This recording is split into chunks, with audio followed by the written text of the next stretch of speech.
chères consoeurs, chers confrères, chers amis. C'est toujours un très grand plaisir pour moi que de participer aux réunions organisées par le professeur Jamal Belkadir, que je remercie chaleureusement pour son invitation. Cette journée mondiale du diabète est un événement important qui devrait permettre de faire le point sur les acquis, mais aussi les échecs de la prise en charge de cette pandémie, tout en ouvrant de nouvelles perspectives sur sa prévention, sur les recherches en cours et sur les avancées thérapeutiques. Je n'insisterai pas sur les progrès remarquables qui ont marqué la dernière décade de ce siècle, tant dans le domaine de la recherche que celui de la prise en charge thérapeutique et sociale des diabétiques. Cette évolution se poursuit avec de nombreux travaux en cours sur les cellules souches insulino-sécrétrices, la génétique, le démembrement des diabètes de type 2 et le développement de l'intelligence artificielle promis un bel avenir, mais qui soulèvera certainement des problèmes éthiques aux futurs diabétologues. Tout cela serait réjouissant si les échecs devenaient assombrir ce tableau.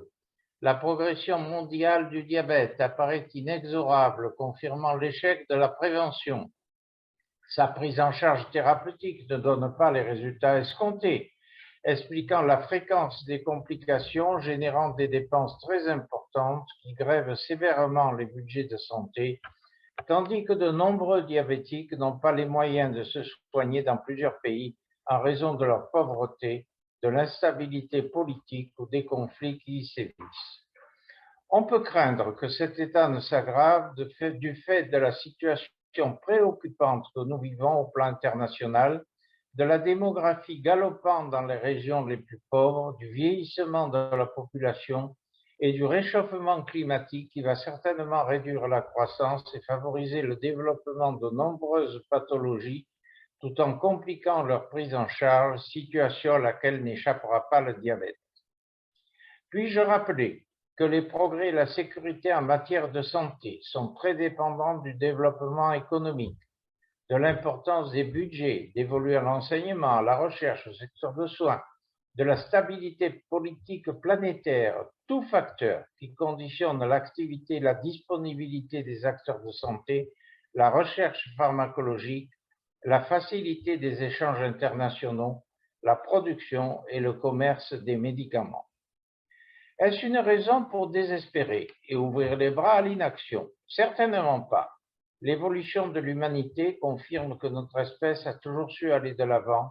et a surmonté les multiples obstacles qui s'opposaient à son développement. L'histoire de la médecine est un bel exemple des succès acquis au cours des siècles dans cette lutte pour faire progresser les sciences médicales dans un environnement souvent défavorable, voire hostile. Nous bénéficions d'une médecine efficace et productive grâce à la ténacité des chercheurs et des médecins qui nous ont précédés. Cette journée mondiale du diabète doit contribuer à faire non seulement un état des lieux, mais surtout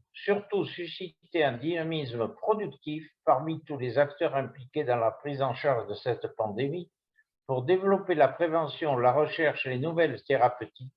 et surtout améliorer la situation des diabétiques dans les contrées les plus défavorisées. Comment ne pas souligner l'importance de ce dernier point lorsque l'on sait que les 3/4 des diabétiques vivent dans des pays à faible ou moyen revenu et ne disposent souvent pas des médicaments indispensables tels l'insuline? La Fédération internationale du diabète joue un rôle moteur dans la lutte contre cette pathologie grâce à son organisation planétaire et à l'action de tous ses responsables locaux qui se dévouent sans compter pour améliorer la prise en charge des diabétiques dans tous les pays du monde, y compris les plus défavorisés. Leur intervention auprès des responsables politiques, des associations humanitaires, des sociétés savantes et de l'industrie pharmaceutique est une aide précieuse pour franchir les nombreux obstacles qui se dressent sur les chemins du progrès. Leurs efforts doivent être activement soutenus par nous tous et par toutes les instances internationales. Le Maroc n'est pas en reste, comme le prouve l'intense activité de la Ligue marocaine contre le diabète, animée avec une efficacité remarquable par son président, le professeur Jamal Belkadir, qui contribue à assurer l'éducation des diabétiques dans tout le royaume, sans négliger la formation continue des spécialistes à travers des réunions consensuelles où sont présentées et discutées les dernières avancées thérapeutiques. Les communications qui vont suivre confirmeront la dynamique des diabétologues marocains,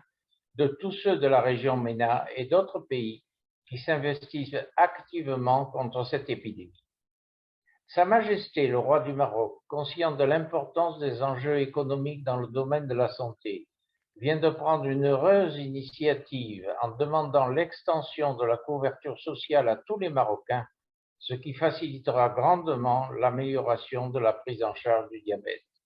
C'est donc un message d'espoir, mais aussi d'efficacité que je souhaite apporter à l'ouverture de cette journée, en rappelant avec Saint-Exupéry que l'homme se découvre quand il se mesure avec l'obstacle.